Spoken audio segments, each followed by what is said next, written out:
It was a warm day, birds chirping, sun shining, and little did I know I was about to embark on a journey that would still exist with me today. In the summer of '07, I flew to Nairobi, Kenya, along with 7 other people to see what it was like living there. Sometimes we hear people talk about Africa. We hear all kinds of negative comments of how terrible life is and how poor they are. This is true, however, I feel that this country, with all its amazement, gets stuck with only this certain outlook.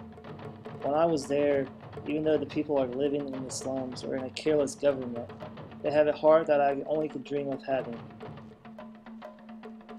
As I look back and see what I wrote in my journals, I remember how humble I was becoming by such spiritual giants. Something began to stick to me every place we visited. From churches to slums to orphanages to villages to cities, I began finding myself clinging to the realness of the Gospels. I began to let God allow the environment I was in to penetrate my very heart. In that I became very uncomfortable. The reason was behind the way I lived and the way I knew I was supposed to be living. From this attitude of being naked before God, I started to be clothed by the culture I was in. The people I met, even if they weren't Christians, I saw the beauty that flowed from their pleasant attitudes and warm welcomings.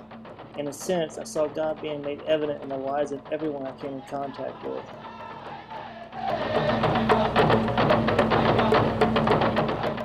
As soon as these things were made manifested in my soul, all the issues and ideals that came with before dissipated away.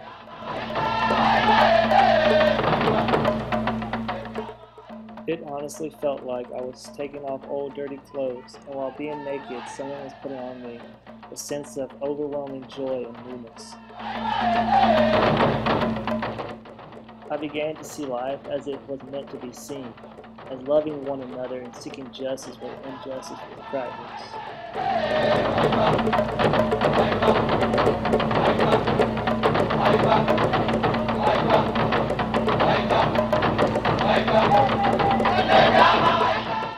Although my time in Kenya was short, the passion that started then still drives me today.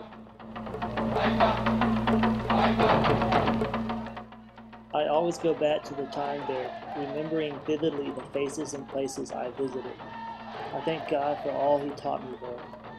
It is a pilgrimage that I keep close to my spiritual life, and one that I still journey on today. I thank you, Africa, for teaching me about life. I thank you, God, for teaching me about who I am and who you are in my life.